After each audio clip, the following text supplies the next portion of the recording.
नमस्कार। आप देख रहे हैं हमारा खास बुलेटिन। आज हम आपके लिए लेकर आए हैं सबसे बड़ी खबरें। पहली, मध्य पूर्व में बढ़ता तनाव और इजरायल का नया हमला। दूसरी, पश्चिम बंगाल में तृणमूल कांग्रेस के भीतर मचा सियासी भूचाल जो अब बैंकों तक पहुंच गया है। और तीसरी, नीट पेपर लीक का वो दर्दनाक सच जो 12 परिवारों की जिंदगी हमेशा के लिए बदल गया। तो चलिए शुरू करते हैं आज का न्यूज बुलेटिन। ट्रंप की चेतावनी पर इजरायल नहीं माना। मध्य पूर्व में शांति की उम्मीद एक बार फिर धुंधली हो गई है। अमेरिकी राष्ट्रपति डोनाल्ड ट्रंप लगातार इस क्षेत्र में तनाव घटाने की कोशिश कर रहे हैं, कूटनीतिक दबाव बना रहे हैं, चेतावनियां दे रहे हैं, लेकिन इजरायल है कि रुकने का नाम नहीं ले रहा। एक बार फिर इजरायली सेना ने लेबनान में ड्रोन हमला किया है और इस हमले ने पूरे इलाके में नई बेचैनी पैदा कर दी है। लेबनानी मीडिया और लेबनान की राष्ट्रीय समाचार एजेंसी के मुताबिक यह हमला दक्षिणी लेबनान के नबातिह इलाके के पास कफर तेबनित में हुआ। निशाने पर थी एक चलती हुई कार। ड्रोन ने उसे ट्रैक किया और फिर हमला कर दिया। नतीजा एक व्यक्ति की मौत और दूसरा गंभीर हालत में अस्पताल में भर्ती। इजरायली सेना की ओर से इस हमले पर अब तक कोई आधिकारिक बयान सामने नहीं आया है, न कोई पुष्टि न कोई इनकार। यह हमला ऐसे नाजुक वक्त में हुआ है जब अमेरिका और ईरान के बीच एक अहम समझौते मेमोरेंडम ऑफ अंडरस्टैंडिंग पर दस्तखत को लेकर दुनिया भर में चर्चा गर्म है। इस एमओयू को कूटनीति की एक बड़ी कामयाबी माना जा रहा है, लेकिन इजरायल के लिए यह सीमांत को चेहरे करने की बाजी में कहा जा रहा है, खुशी की खबर नहीं है। इजरायल के भीतर इस समझौते को लेकर गहरा असंतोष है। वहां के कई वरिष्ठ अधिकारी और विपक्षी नेता खुलकर कह रहे हैं कि इस समझौते में इजरायल की सुरक्षा से जुड़े सवालों को नजरअंदाज किया गया है।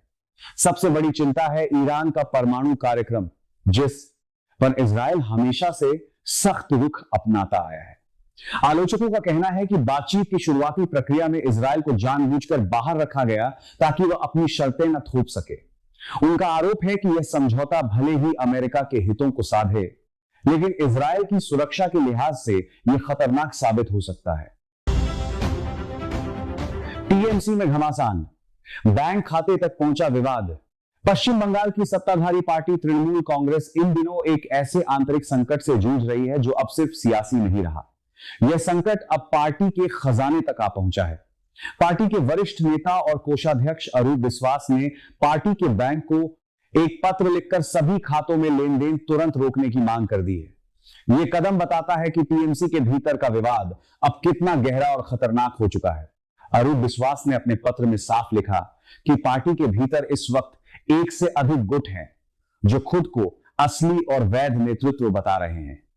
हर गुट दावा कर रहा है कि वही पार्टी का सच्चा प्रतिनिधि है, वही पदाधिकारी है और वही बैंक खातों को संचालित करने का हकदार है।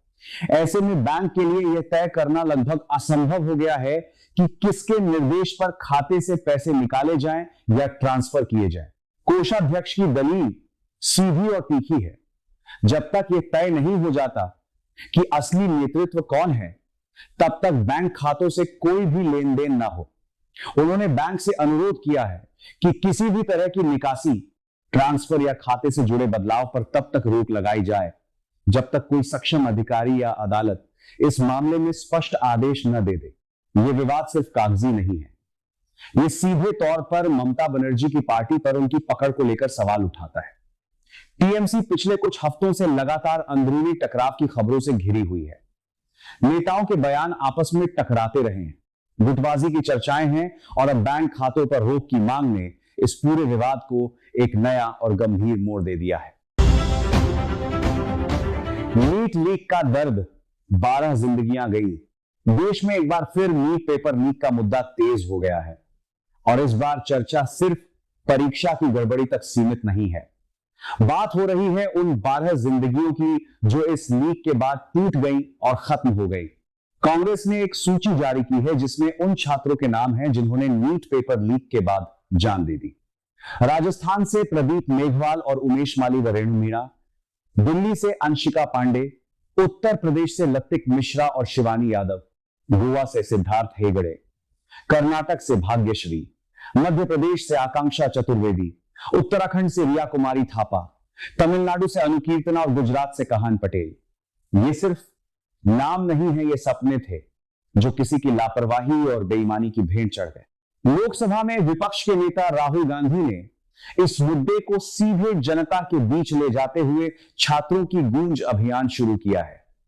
उन्होंने युवाओं से आह्वान किया है कि वे इस अभियान से जुड़ें और अपनी तकलीफ, अपना गुस्सा सीधे सरकार तक पहुंचाएं। कांग्रेस ने इसे महज एक प्रशासनिक चूक नहीं बल्कि हत्या करार दिया है और इसकी जिम्मेदारी सीधे प्रधानमंत्री नरेंद्र मोदी और शिक्षा मंत्री धर्मेंद्र प्रधान पर डाली है। पार्टी का कहना है कि जब व्यवस्था इतनी लचर हो कि बच्चों का भविष्य बिक जाए और उस भ्रष्टाचार की कीमत जाने चुकाकर अदा हो, तो यह सरकार की नाकामी नहीं, यह अपराध है। तो ये थी आज की सबसे बड़ी और अहम खबरें। मध्य पूर्व में जंग का खतरा बरकरार है, बंगाल में सियासत नई करवट ले रही है और देश के युवाओं का दर्द सड़क से संसद तक गूंज रहा है। हम लाते रहेंगे आपके लिए सच और सटीक खबरें। जुड़े रहिए हमारे साथ। धन्यवाद।